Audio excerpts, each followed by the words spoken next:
नमस्कार दर्शकवृन्द, हाम्रो नियमित प्रस्तुति 6 प्रश्नमा स्वागत छ। म नवराज चालिसे। यतिखेर मुलुकमा संविधान विघटनको विरुद्ध नागरिक समाज, राजनीतिक दलहरू यतिखेर आन्दोलनमा उत्रिएको अवस्था छ। नागरिक समाजका विभिन्न सङ्घ संस्थाहरूले विभिन्न खालको आन्दोलन कार्यक्रमहरू घोषणा गरिरहेको अवस्था छ र प्रधानमन्त्री केपी शर्मा ओलीको निवास अगाडि भएको प्रदर्शनमा, मानव अधिकारवादीहरूको प्रदर्शनमा हस्तक्षेप भएको छ। यस विरुद्ध मानव अधिकार तथा विभिन्न सङ्घ संस्थाका नागरिक समाजहरू झन बढी आन्दोलित भएको अवस्था छ।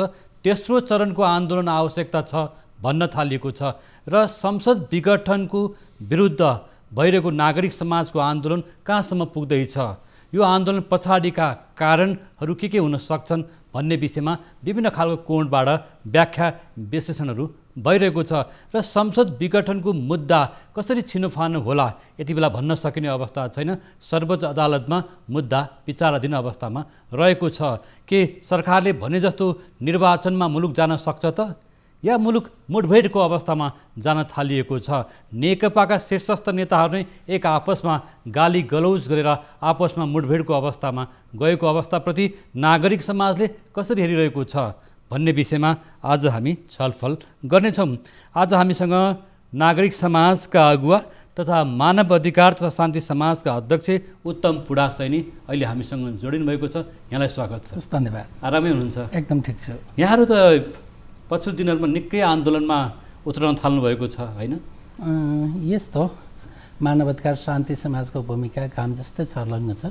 हिजोको लोकतान्त्रिक आन्दोलनमा फ्रन्टलाइनमा बसेर शान्ति समाजले जुन भूमिका निर्वाह गरिराखेको थियो, फेरि लोकतन्त्रमाथि दावा बोलिएको छ र यो गणतान्त्रिक नेपालको एक किसिमको जुन यो नै एउटा समाप्त हुने हो कि भन्ने एउटा त्रास पैदा भएको छ। त्यस बखत मानव अधिकार शान्ति समाज चुप लागेर बस्ने अवस्थै आउँदैन। त्यसैले हामी सुरुको दिनदेखि नै जब प्रधानमन्त्रीले कदम चाल्नुभयो संसद विघटनको, त्यसलाई हामीले असंवैधानिक र अलोकतान्त्रिक कदम भनेर 5 गतेदेखि नै हामी आन्दोलनमा उत्रिएका छौँ। जस्तो यहाँ शान्ति समाजको अध्यक्ष हुनुहुन्छ, यहाँले भनि पनि सक्नुभयो कि नागरिक समाज, शान्ति समाज होइन, विभिन्न खालको आन्दोलन तपाईँहरू लाग्नुभयो। प्रजातन्त्रको लागि लड्नुभयो होइन, त्यसपछि लोकतन्त्र, गणतन्त्र, विभिन्न खालको आन्दोलनमा तपाईँहरूले आन्दोलन गर्दै आउनुभएको छ। के आन्दोलनबाट थाक्नु भएको छैन अझै? यस्तो यो देश सङ्क्रमण कालबाट कहिले माथि उठ्नै सकेन। जबसम्म एउटा स्थायित्व मुलुकका जनताहरूले त्यसको आभास गर्न पाउँदैनन्, आन्दोलनबाट थाक्ने र आन्दोलनबाट हामी नै पछि हट्यौँ भने कसले गर्छ त यो देशमा आन्दोलन? जुन अहिले देखिएको छ, केही राजनीतिक पार्टीहरू पनि उत्रिएका छन्, तिनीहरूलाई जनताले कति विश्वास गरेको अवस्था छ। एउटा आएराम गएराम भने जस्तो एउटा प्रधानमन्त्रीलाई हटाएर अर्को फेरि उही प्रवृत्ति दोहोरिने अवस्था सिर्जना हुँदैछ। जनताले विश्वास गरेको अवस्था छैन। त्यसैले मानव अधिकार शान्ति समाज, हामी जस्ता नागरिकहरू जो निष्पक्ष रूपमा अगाडि बढिराखेका छौँ, पब्लिकहरूलाई एकतर्फ कन्भिन्स गराउनु पर्ने जरुरत छ भने अर्कोतर्फ हिजोका त्यो राजनीतिक प्रवृत्तिहरू जुन अहिले सडकमा आउनुभएका छ, केही राजनीतिक प्रवृत्तिहरू, उहाँहरूलाई तपाईँहरू सचिने कि नसचिने भनेर उहाँहरूलाई खबरदारी गर्नुपर्ने आवश्यकता पनि छ। त्यसकारण अहिलेको हाम्रो आन्दोलन भनेको सरकारले गरेको गैर प्रजातान्त्रिक, गैर लोकतान्त्रिक क्रियाकलापको यो अन्त्य हुनुपर्दछ भन्ने एकातिर छ भने अर्कोतिर ती राजनीतिक पार्टीहरू, केही पार्टीहरू भागभण्डा नमिलेर सडकमा आउनुभएको छ, उहाँहरूलाई तपाईँ पनि सचिने कि नसचिने भनेर यो खबरदारीको आन्दोलन पनि हो। नागरिक समाजको आन्दोलन विभिन्न भेषमा भइरहेको छ। प्रधानमन्त्री केपी शर्मा ओलीको पक्षमा पनि आन्दोलन छ, उहाँको समर्थनमा पनि छ होइन। पुष्पकमल दाहाल प्रचण्ड अथवा माधव नेपालको पक्षमा अथवा संसद पुनर्स्थापना हुनुपर्छ भन्ने पक्षमा देखिन्छ। राजावादीहरूको पनि एकदम सक्रिय भएको अवस्था छ, आन्दोलन नै चलिरहेको छ विभिन्न कोणमा। धार्मिक आन्दोलन जस्तो पनि देखिन्छ कतिपय अवस्थामा। हजुर, जस्तो यहाँहरू कसको पक्षमा दौडिरहनु भएको छ? यस्तो छ, आन्दोलन आफ्ना आफ्ना पक्षमा। हिजो देशमा राणा शासन थियो, राणा शासनको अन्त्यपछि राणाहरूको पक्षमा पनि आन्दोलन केही भएकै हामीले इतिहास पढेका छौँ। हिजो पञ्चायत गयो, पञ्चायत चाहिन्छ भनेर त्यसको पक्षमा पनि आन्दोलन, एक किसिमका मान्छेहरू जो खाइपाइ आएका थिए उनीहरू सडकमा उत्रिएकै अवस्था हो। र अहिले फेरि पनि प्रधानमन्त्री केपी ओलीका पक्षधरहरू पनि केही सडकमा नउत्रिएका होइनन्। हामीले प्रश्न गर्ने गरेका छौँ, यदि यो उहाँहरूले पनि बारम्बार भन्ने गर्नुहुन्छ यो गैर संवैधानिक कदम हो भनेर भन्ने गर्नुहुन्छ र केपी ओलीका पक्षधरहरूसँग एकपल्ट प्रश्न गर्ने हो भनेदेखि पावरमा भएको बेलामा यस्तो कदम नचाले कहिले चाल्ने, त उहाँहरूले पावरको दम्ब देखाउनु भएको अवस्था छ र यो संवैधानिक भनेर उहाँहरूले कहीँ कतै विश्लेषण गर्नुभएकै छैन। र आज 5 कक्षाको विद्यार्थीलाई गएर सोध्ने हो भने पनि यो गैर संवैधानिक हो, संविधानमा लेखिएको छैन, कुनै प्रावधान छैन भनेर भनिएको छ। त्यसैले यो विभिन्न पक्षबाट उठेका आन्दोलनहरूको केही राजनीतिक व्यक्तिहरू भागभण्डा खोजिरहनु भएको छ र आज पनि पार्टी फुट्ने र नफुट्नेमा दुविधाका कुराहरू छन् र धेरैले आकलन गरिराखेका छन्। एक स्टेजमा गएर यो पार्टी फुट्दैन, यिनीहरू एकजुट हुन्छन् भनेर आकलन गरिराखेको अवस्था छ भने अर्कोतिर खाइपाइ आएका केपी ओलीका केही पक्षधरहरू उहाँहरू सडकमा केपी ओलीलाई देखाउनको लागि पनि उत्रनुलाई अस्वाभाविक मान्दिनँ र मैले एउटा यस घटनाक्रमसँग जोडेर एउटा कुरा राख्न चाहेँ।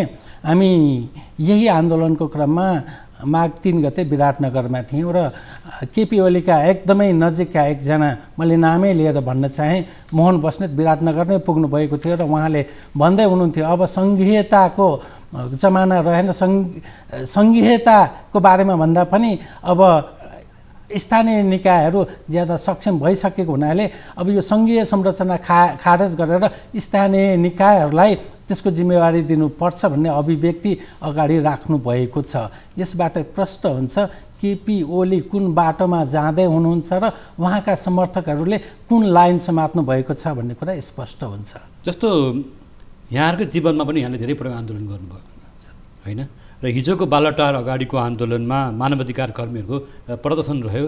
कृष्ण पहाडी लगायतका 26 जनाभन्दा बढी मानवाधिकार कर्मी अथवा राजनीतिक कर्मीहरू चाहिँ भनौँ न उहाँहरूमाथि हस्तक्षेप भयो, पक्राउ पर्नुभयो। यो घटनालाई कसरी हेर्नु भएको छ?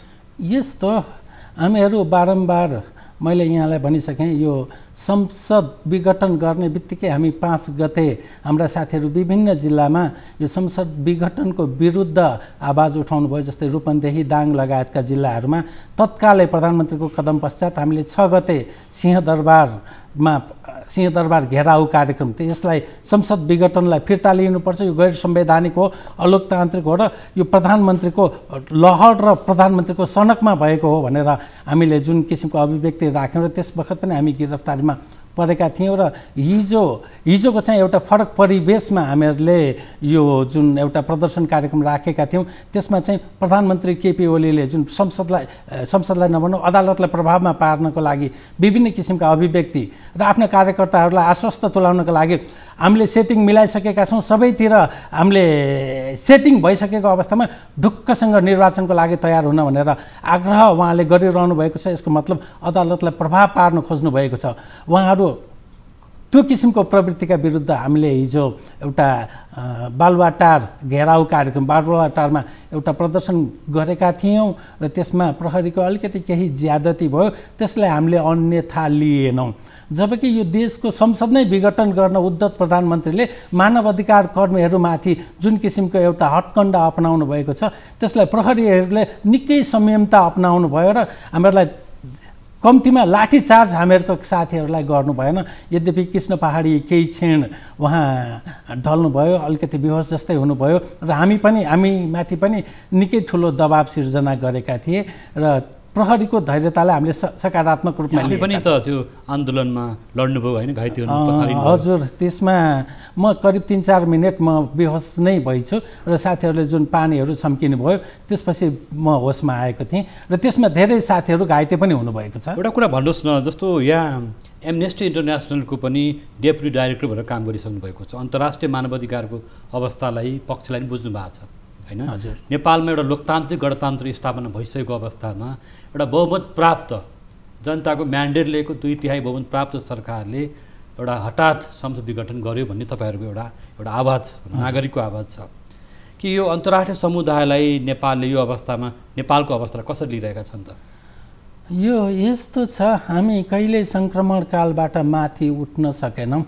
अमेरिकामा यो ट्रम्प शासनको करिब अन्त्यतिर जुन एउटा प्रवृत्ति हावी भयो त्यहाँको संसदले महाअभियोग प्रस्ताव अगाडि बढायो। कम्तीमा अन्त्यमा भए पनि त्यो शासक जुन ट्रम्प शासनका ती शासकलाई घुँडा टेकाउन बाध्य तुल्यायो।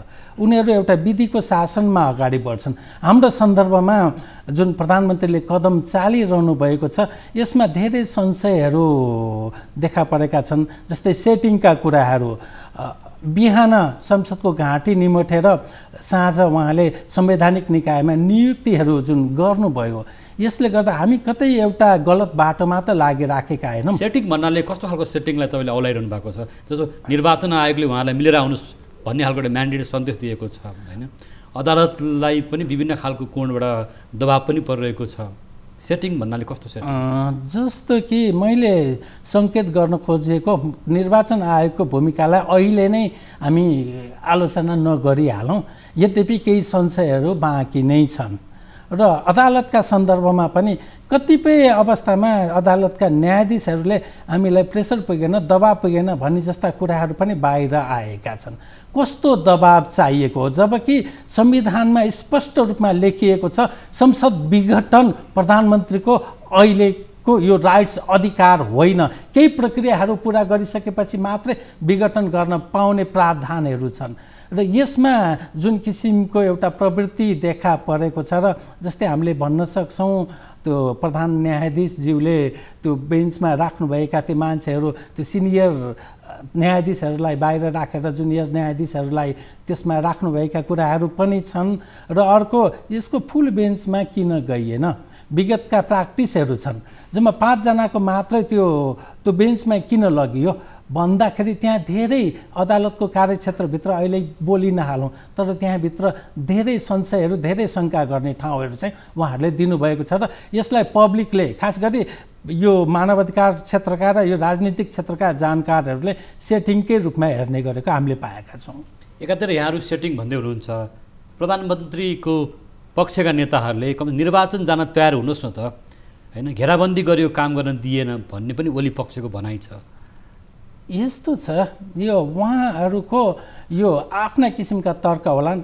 पार्टीभित्रको कन्फ्लिक्टको सन्दर्भमा को कति पानीमा, को बहुमत र को अल्पमत भन्ने कुरा जनस्तरमा छर्लङ्ग भएको अवस्था छ। र के प्रधानमन्त्री केपी ओलीले अहिले पनि दावा गर्दै हुनुहुन्छ बहुमत मेरो पक्षमा छ भनेर दावा गर्दै हुनुहुन्छ। बहुमत आफ्नो पक्षमा हुँदाहुँदै निर्वाचन गर्नुपर्ने कारण के त? र के 17 गते निर्वाचन हुन सक्ने अवस्था छ त? र यति बेला सरकारले निर्वाचनको तयारी गर्न थालिसकेको छ, निर्वाचन आयोगले काम सुरु गरिसकेको छ, छलफल गरिसकेको छ, चाहिँ निर्वाचन हुन्छ भन्ने उहाँहरूको भनाइ छ। यस्तो छ, उहाँहरूको भनाइ, उहाँहरूले यी तर्कहरू राख्नुभएको छ, तर त्यसको धरातल क्लियर छैन। एउटा कुरा भनिदिनुहोस् न त, एउटा जस्तो यहाँ नागरिक अभियन्ता हुनुहुन्छ, लामो समय यहाँहरू नागरिक समाज चाहिँ एउटा आन्दोलनमा विभिन्न एउटा जनताको अधिकारको लागि, न्यायको लागि लड्दै आउनुभएको छ। नागरिक समाजले यति बेला चाहेको चाहिँ मुद्दा के हो, अथवा चाहेको निकास चाहिँ के हो त?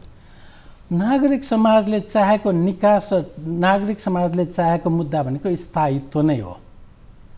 र जुन किसिमको एउटा अस्थिर सरकार, यो 2/3 जुन सरकार बनिसकेपछि नागरिक समाज त सडकमा उत्रिएको थिएन नि। नागरिक समाज अब त केही हुन्छ भनेर एउटा ढुक्क अवस्थामा बसेको थियो। र म यहाँलाई स्मरण पनि गराउन चाहन्छु, जुन यो देशमा प्रतिपक्ष नै छैन भनेर पनि भन्न थालिएको थियो। प्रतिपक्षले नै काहीँ कतै अवरोध सिर्जना गरेको अवस्था त होइन त। र यस बखत उत्तर र दक्षिणका चलखेलहरू बढ्न थालेका छन्। भारतीय गुप्तचरका प्रमुख आएर प्रधानमन्त्रीसँग आधा रातमा गोप्य बैठक गर्छन् र उत्तरतिरका छिमेकीहरू आएर खुलेआम रूपमा सेनाहरूसँग बैठक गर्छन्। यहाँको परराष्ट्र मन्त्रालयमा सामान्य जानकारी समेत पनि हुँदैन। हामी कता जाँदैछौँ? यस बखत पनि हामी चुप लागेर बस्यौँ भनेदेखि के यहाँको लोकतन्त्रको स्थायित्व कायम रहला त? त्यसकारण नागरिक समाज जुर्मराउनु पर्ने अवस्था सिर्जना भएको हो। यिनै नेताहरूले जो नेतृत्वमा बस्नुहुन्छ उहाँहरूको कारणले नागरिक समाजमा एक किसिमको शङ्का उत्पन्न भएको छ उहाँहरूप्रति। त्यसैले नागरिक समाज सडकमा आउनुपर्ने स्थिति सिर्जना भयो।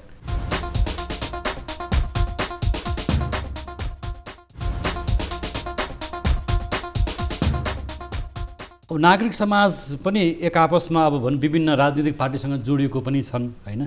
यतिखेर मुख्य गरेको, यतिखेर देखिएको, जनताले देखिएको कुरा चाहिँ के छ भने नेकपाको विवादै हो होइन, प्रधानमन्त्री पक्ष अर्कोतिर प्रचण्ड माओ नेपाल पक्ष, तपाईँहरू कसको पक्षको पछाडि दौडिनु भएको छ? यस्तो छ, हामी लोकतन्त्रको पक्षमा छौँ र हामीले प्रचण्ड पक्ष र प्रचण्ड नेपाल अथवा केपी ओली पक्ष भनेर हामीले हेरेनौँ। लोकतन्त्र खतरामा छ र यस बखत 2072 सालको संविधानलाई च्यात्ने एक किसिमको प्रयत्न सुरु भएको छ र हामी करिब 2047 सालमा फर्किने अवस्था हो कि भन्ने एउटा संशय उत्पन्न भएको छ र मानवाधिकार शान्ति समाजले सुरुकै दिन यो प्रतिगमन सच्याउनु पर्छ भनेर भनेको छ र अहिले सबै राजनीतिक पार्टीहरू पनि प्रतिगमन भयो भनेर अगाडि बढिराखेको अवस्था छ। हामी अग्रगमन तर्फमा विश्वास गर्ने कि पश्चगमनमा विश्वास गर्ने? त्यसैले हामीहरूको यो आन्दोलन भनेको प्रचण्ड नेपालले कुन रूपमा अगाडि बढाउनु भएको छ हामीले हेरिराखेका छौँ र केपी ओली पक्षधरका मान्छेहरू कुन किसिमले अगाडि बढिराख्नु भएको छ त हामीले हेरेका छौँ। हामी त्यो बिचबाट हामी त्यसलाई चिर्दै अगाडि बढेका छौँ र यो देशमा स्थायित्वको लागि र जुन लोकतन्त्रको स्थायित्वको लागि हामी काम गरिराखेका छौँ। जस्तो अहिले एकजना प्रधानमन्त्रीलाई हटाएर अर्को प्रधानमन्त्री ल्याउने अथवा नेकपाको विवाद त त्यही देखिन्छ। ओलीलाई हटाएर प्रचण्ड ल्याउने अथवा माधव कुमार नेपाललाई ल्याउने, यही हो यतिखेर भएको आन्दोलन। यस्तो छ, हामीले केही दिन अगाडि जुन हाम्रो ओली नेपालको एउटा उहाँहरूले विभिन्न सङ्घ संस्थाहरूसँग एउटा बैठक राख्नुभएको थियो।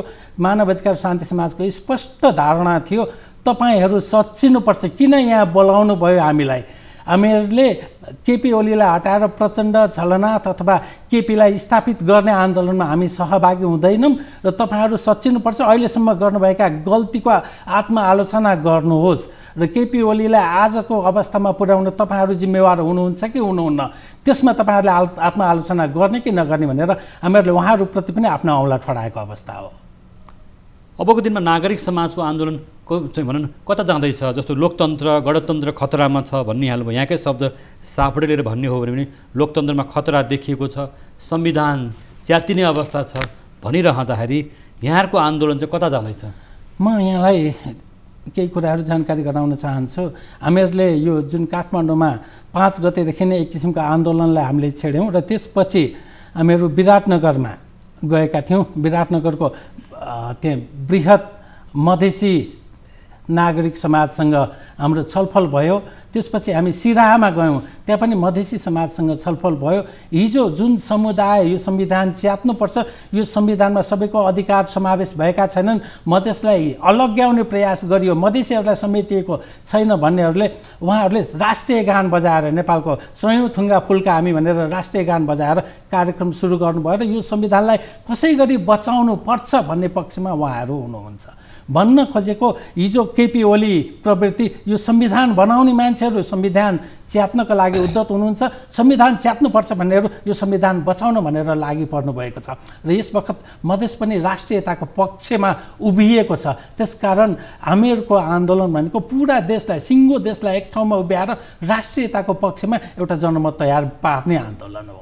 तर यहाँहरू आन्दोलनमा उत्रदै गर्दा अर्को एक थरी राजावादी भनौँ अथवा राज संस्थाको चाहिँ नजिक रहेको शक्तिहरू पनि आन्दोलनमा जुर्मुराएको अवस्था छ। धार्मिक आन्दोलन पनि गर्न खोजिएको देखिन्छ। यी सबै आन्दोलनलाई भोलि नागरिक समाजले एउटा नेतृत्व दिन सकेन भने त अलि अप्ठ्यारो अवस्था हुनसक्छ नि त। यस्तो छ, यो जुन एउटा सङ्क्रमण कालको फाइदा उठाएर विभिन्न प्रवृत्तिले टाउको उठाउन खोज्छन् नै। मैले अघि नै यहाँलाई बताइसकेको छु, हिजो राणा शासनको अन्त्य हुँदाखेरि पनि एउटा प्रवृत्ति राणा नै ठिक भनेर उठेको पनि थियो र पञ्चायतको अन्त्य हुँदाखेरि पनि अर्को प्रवृत्ति फेरि पञ्चायत नै दोहोरिनुपर्छ भनेर उठेको थियो र हिजो खाइपाइ आएका जुन राजतन्त्रका पक्षपोषण गरेका केही मान्छेहरू आज पनि सडकमा उत्रिएको अवस्था हो र एउटा देशमा एउटा भ्याकुमको अवस्था सिर्जना थियो। नागरिक आन्दोलन जुर्मुराएको अवस्था थिएन। उहाँहरू फोरम खोज्दै राजतन्त्रको आन्दोलनमा अगाडि बढ्नुभएको थियो र आज तिनै व्यक्तिहरू नागरिक समाजले सुरु गरेको आन्दोलनमा समाहित हुन थाल्नुभएको छ। यस अर्थमा अब धर्मका कुराहरू भोलि खतरनाक रूपमा यो फुट्न पनि सक्छ भन्ने मानवाधिकार शान्ति समाजको आकलन हो। त्यसैले हामीहरूले धर्मका सन्दर्भमा हामीहरूको कुनै धारणा छैन र यसमा यो एक किसिमको समायोजन गरेर लैजानुपर्छ र राष्ट्रको कुनै धर्म हुँदैन।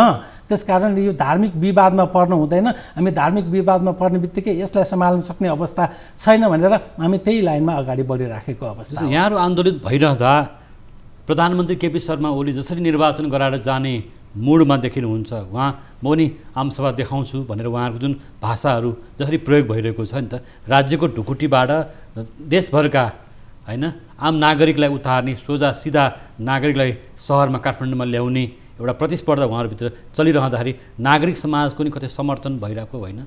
यस्तो छ, अघि एउटा यहाँले प्रश्न राख्नुभएको थियो नागरिक समाज पनि राजनैतिक वादमा विभक्त छन् भन्ने। केही नागरिक समाज भनेको एउटा यस्तो समाज हो यो कुनै पनि वादसँग विश्वास राख्दैन र यो नागरिक अधिकारका लागि यो एकछत्र रूपमा अगाडि बढ्छ। र जुन अहिले केपी ओली प्रधानमन्त्री केपी ओलीले, म यहाँलाई पब्लिकले एउटा राखेको प्रश्न म केपी ओली समक्ष राख्न चाहन्छु। हिजो उहाँ बिमारी हुनुहुन्थ्यो, बालुवाटारबाट सिंहदरबार 9 महिनासम्म जान सक्नु भएन। अब अहिले यो एउटा किसिमको आन्दोलन उठ्ने बित्तिकै कहिले पूर्व कहिले पश्चिम उहाँ भ्याइ नभ्याइ गरेर दौडिनु भएको छ।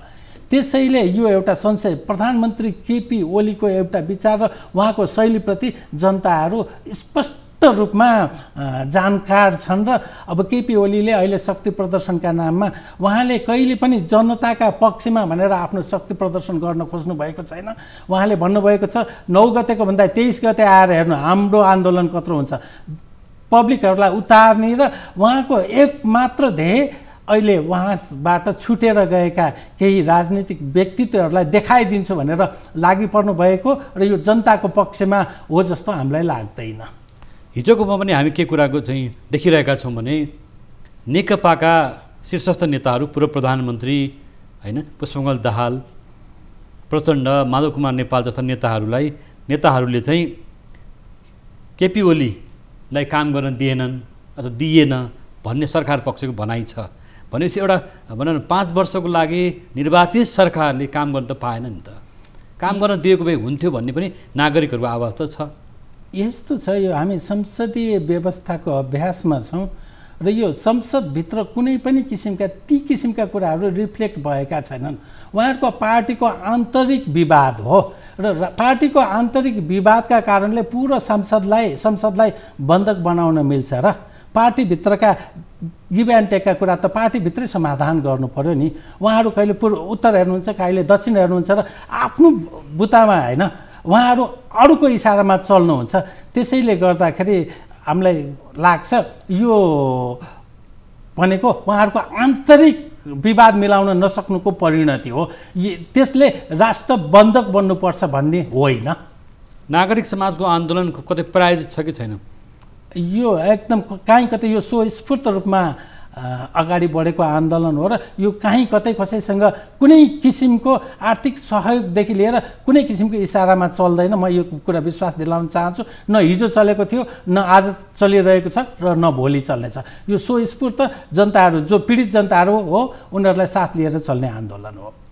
लोकतान्त्रिक शक्तिहरूको जुन भूमिका देखियो नि, त्यसमा नेपाली काङ्ग्रेसले प्रतिपक्षमा भूमिका निर्वाह गर्न सकेन भनेर पार्टीभित्र नै आलोचना भइरहेको छ। प्रधानमन्त्री अथवा पूर्व प्रधानमन्त्री पार्टी सभापति शेरबहादुर देउपाको पनि भूमिकाको बारेमा टिका टिप्पणी भइ नै रहेको छ। यो सबै अवस्थालाई कसरी हेर्नुहुन्छ? म एउटा केही दिन अगाडि 2 जना नागरिक अगुवाहरू देवेन्द्र राज पाण्डे र कृष्ण पहाडीले एउटा वक्तव्य जारी गर्नुभएको थियो र त्यसमा स्पष्ट रूपमा लेखिएको थियो प्रधानमन्त्री शेरबहादुर देउवाको सदाबहार ढुलमुले चरित्र भनेर लेखिएको थियो। को चरित्र खास गरी नेपाली काङ्ग्रेस स्पष्ट रूपमा अगाडि आउन सकिरहेको अवस्था छैन र यहाँभित्र केही संवैधानिक निकायहरूमा भएका नियुक्तिका प्रसङ्गले पनि यो कुरालाई स्पष्ट पारेको छ र उहाँ जसरी हुन्छ आफू शक्तिमा आउने र जुनसुकै परिस्थितिमा पनि पार्टीलाई दाउमा राखेर भए पनि आफू शक्तिमा आउने जुन एउटा प्रवृत्ति, जुन एउटा परिवेशमा उभिनु भएको छ, यसले नेपाली राजनीतिमा नेपाली काङ्ग्रेसको मात्र होइन सिङ्गो नेपाली राजनीतिलाई घाटा पुग्ने निश्चित छ। हजुर हो, यहाँकै शब्दमा जस्तो नेकपाभित्रको आन्तरिक कलह, भागबण्डा आफ्नो भागबन्डा आफ्ना मान्छेलाई एउटा राम्रो ठाउँ पुर्याउन सकिएन भन्ने जुन भागबन्डा छ नि, भागबन्डा नमिलेको त हो नि। यहाँले सेटिङ भन्नुभएको छ, सेटिङमा अब छिमेकी मुलुकहरू अन्तर्राष्ट्रिय समुदायको पनि कुराहरू उठ्न सक्छन्, उठिरहेकै छन्। यो भागबन्डा नमिल्दाको लडाइँमा नागरिक समाज चाहिँ चेपोमा पर्ने हो कि? यस्तो छ, जब जब देशमा सङ्कट उत्पन्न हुन्छ त्यस बखत नागरिक समाज सडकमा उत्रिन्छ। बितेका केपी ओली प्रधानमन्त्री बनिसकेपछि अथवा यो लोकतन्त्रको स्थापनापछि नागरिक समाजको भूमिका शून्य भयो भनेर जनस्तरबाट आवाज उठेकै हो र त्यस बखत मुलुक सङ्कटमा परेको थिएन। अब मुलुक सङ्कटमा पर्न लाग्यो, संविधान च्यातिने अवस्थामा अगाडि बढिसकेपछि नागरिक समाज सचेत भएर सडकमा उत्रिएको छ र यो कुनै पनि शक्तिको चेपोमा नागरिक समाज पर्दैन। जब जब राजनीतिक शक्तिप्रति जनताको वितृष्णा बढ्न थाल्छ, त्यो वितृष्णालाई होइन है हामी लाग्नुपर्छ भनेर नागरिक समाजले तिनै राजनीतिक शक्तिहरूलाई स्थापित गर्नका लागि आफ्नो भूमिका निर्वाह गरिराखेको छ र भोलि राजनीतिमा भोलि प्रधानमन्त्री बन्ने तिनै राजनीतिक पार्टीका नेताहरू हुन्। नागरिक समाजको दायित्व भनेको उनीहरूलाई सचेत गराउने, उनीहरूलाई सच्याउने हो र ती चेपोमा नागरिक समाज कहिले पर्दैन। यहाँको आन्दोलन प्रचण्डको लागि अथवा माधव नेपालको लागि अथवा झलनाथ खनाल त्यो पक्षको लागि पनि जस्तो देखिएको छ नि त? यस बखत प्रचण्ड माधव नेपाल पक्षहरू अलि उत्साही बनेकै छन् र उहाँहरूको कार्यक्रममा ल आइदिनु पर्यो भनेर शान्ति समाजलाई पनि निमन्त्रणा गर्नुभएकै छ। तर शान्ति समाज कसैको पक्षमा होइन, लोकतन्त्रको पक्षमा र जनतामा जुन वितृष्णा पैदा भएको छ राजनीतिप्रति त्यसलाई पुनर्जागरण दिलाउने पक्षमा हाम्रो आन्दोलन नागरिक समाजको आन्दोलन केन्द्रित छ र यो बेलामा जो कमजोर छ उहाँहरूले यो मेरो पक्षमा काम गरिदियोस् भनेर चाहना राख्नु स्वाभाविक नै हो, तर नागरिक समाज त्यसतर्फ उन्मुख हुँदैन। मुलुक निर्वाचनमै गएको अवस्था भयो अथवा संसद पुनर्स्थापना नै भयो भने जुन राजनीतिक गतिरोध अथवा अन्यल त कायमै रहन सक्छ भन्ने टिका टिप्पणी त भइरहेको छ। त्यति बेला नागरिक समाजको भूमिका कस्तो रहन्छ? अब पुनर्स्थापना भयो भने होइन, अहिलेको संवैधानिक व्यवस्था अनुसार संसद पुनर्स्थापना हुनुपर्छ, किनभने संविधानले स्पष्ट रूपमा व्यवस्था गरिएको छ।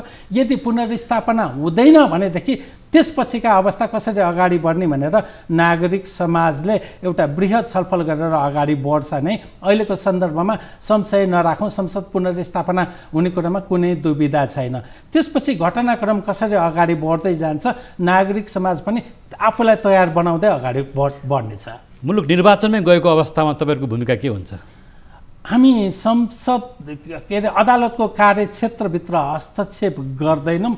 त्यस बखत नागरिक समाजले संविधानका पानाहरूलाई जनताको घर दैलोमा पुर्याएर कसको भूमिका कस्तो रह्यो, न्यायालयको भूमिका कस्तो रह्यो, सरकारको भूमिका कस्तो रह्यो र प्रतिपक्षको भूमिका कस्तो रह्यो भनेर जनतालाई सचेत गराउने र यस्ता किसिमका प्रवृत्तिहरू दोहोरिन नदिनको लागि जनतामा सचेतनामूलक कार्यक्रम सञ्चालन गर्ने पक्षमा हामी छौँ। भनेपछि आज तपाईँहरू बालुवाटार पुग्नुभयो, भोलि न्यायालयको सर्वोच्चको ढोकासम्म जानुहुन्छ? त्यो परिस्थितिको सम्भवतः सिर्जना नहोला। तर त्यस्तो देखिन्छ तपाईँको अभिव्यक्ति सुन्दाखेरि? त्यस्तो अवस्था आयो भनेदेखि हामी चुप लागेर बस्दैनौँ। तर तपाईँहरूले पनि बोल्नु भएन नि, जसरी राजदूतावासहरू सक्रिय भए दूतावासहरू उत्तरतर्फको पनि चीन अथवा भन न भारततर्फको पनि होइन, अथवा चीनतर्फको पनि भारततर्फको पनि नेपालको कूटनीतिक मामिलामा यति नाङ्गो हस्तक्षेप हुँदा चाहिँ नागरिक समाजले पत्तो पाएन? यस्तो छ, हामीले नबोलेको होइन। हामीले उत्तर र चीनको हस्तक्षेप बढ्दाखेरि जुन बखत एउटा इतिहास म यहाँलाई स्मरण गराउन चाहन्छु। खुफिया एजेन्सीको प्रमुखले हाम्रो प्रधानमन्त्रीलाई भेटघाट गर्दाखेरि, रका प्रमुखले प्रधानमन्त्रीलाई भेटघाट गर्दाखेरि सैनिक एउटा कूटनीति भनौँ ओहोरदोहोर चल्दाखेरि यहाँले अन्तर्राष्ट्रिय मामिलाले पनि बुझ्नु भएको छ। त्यति बेला यहाँहरूलाई मात्रै भन्न खोजेको मैले भने नागरिक समाज त चुपचाप छ, उहाँहरूको अभिव्यक्ति लेख रचना काहीँ केही पनि आएन।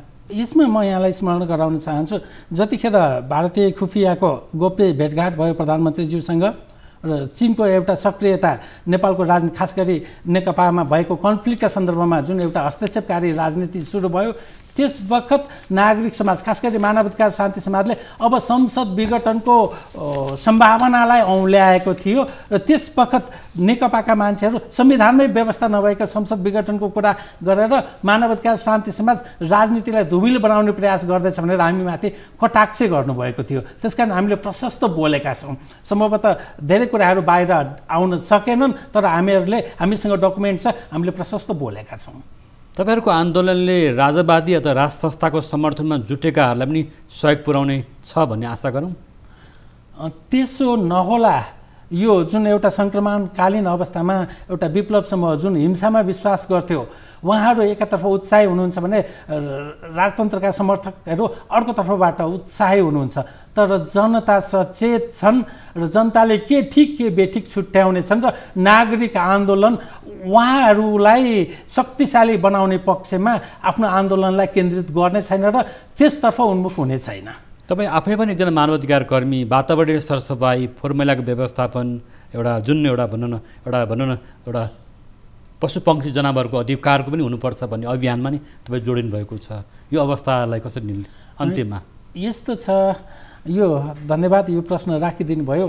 यो जीवनमुखी, जगतमुखी र सेवामुखी कार्यमा हामी सधैँ सक्रिय छौँ र यो जगत रह्यो भने मात्रै मानव अस्तित्व कायम रहन सक्छ। त्यसैले हामीहरूले यो जगत बचाउने, खास गरी वातावरणीय रूपमा हामी ध्वस्त हुँदै गइराखेका छौँ र एउटा खास गरी एक्सपर्टहरूले औँल्याउनु भएको छ 25 वर्षपछि यो देशमा पानीको सङ्कट हुँदैछ र समुद्री सतहहरू बढ्नेछ। त्यस कारणले हामीहरूले यो जगत बचाउनको लागि यो ग्लोबल वार्मिङका सन्दर्भहरू, वातावरणीय सन्दर्भहरूमा हामीले काम गर्न थालेका छौँ। वेस्ट म्यानेजमेन्ट, फोहोर मैला व्यवस्थापनका कुराहरू, प्लास्टिक बाल्ने प्रवृत्ति, त्यसले क्यान्सर जस्ता घातक रोगहरू निमन्त्रणा गर्छ र त्यसका सन्दर्भमा हामी काम गरिराखेका छौँ। र अर्को यो असहाय बाछाबाछी, राष्ट्रिय जनावरमाथिको जुन अन्याय, अत्याचार र क्रूरता छ, त्यो सडकमा यत्रतत्र छाडिएका छन्। हरेक दिन सडक दुर्घटनामा मारिएका छन्। उनीहरूले खान नपाएर प्याक परेर सडकमा हिँडेको हामी देख्छौँ र हामीले एकपटक तिनीहरूको आँखामा आँखा जुदाएर हेऱ्यौँ भने हाम्रा बच्चाको जुन एउटा झझल्को तिनीहरूमा आउँछ। त्यसकारण उनीहरूले बाँच्न पाउनुपर्छ भनेर त्यो अभियानमा हामी जुटेर अहिले हामी करिब 200वटा ती असहाय बाछाबाछीलाई हामीले संरक्षण दिइराखेको अवस्था छ। मानव अधिकारदेखि पशु पक्षी जनावरसम्मको अधिकारसम्म लाग्नु भएको छ। जगत बचाउने र जीवन बचाउने र मानव हुनुको एउटा सार्थकतालाई सिद्ध गर्ने प्रयासमा हामी छौँ। हस् त, यहाँको समय विचारलाई धन्यवाद। हस्, यहाँले जुन एउटा मौका दिनुभयो त्यसको लागि न्युज 24 र यहाँलाई धन्यवाद। हस् त दर्शकवृन्द, हाम्रो नियमित प्रस्तुति 6 प्रश्नमा आज हामीले मानव अधिकार तथा शान्ति समाजका अध्यक्ष उत्तम पुडासैनीसँग कुराकानी गऱ्यौँ। यतिखेर संसद विघटनको विरुद्धमा नागरिक समाज जुर्मुराएको छ कि लोकतान्त्रिक आन्दोलन, गणतान्त्रिक आन्दोलन जसरी भनिएको थियो, तर जनताले आखिर के पाए त भनेर नागरिक समाजका व्यक्तिहरू विभिन्न खालको कोणबाट एउटा विरोधमा उत्रेको अवस्था छ। तर यति बेलासम्म मुलुकले एउटा निकास चाहिँ पाइसकेको छैन। यिनै सन्दर्भमा कुराकानी गरेका थियौँ। हामीले आजसँग जोडिनुभएका थियो हामीसँग शान्ति समाज, मानव अधिकार तथा शान्ति समाजका अध्यक्ष उत्तम पुडासैनीलाई पनि उहाँको समय र विचारको लागि धन्यवाद दिँदै हाम्रो नियमित प्रस्तुति 6 प्रश्न आजलाई यति नै। हामी सबै बिदा माग्छौँ। नमस्कार।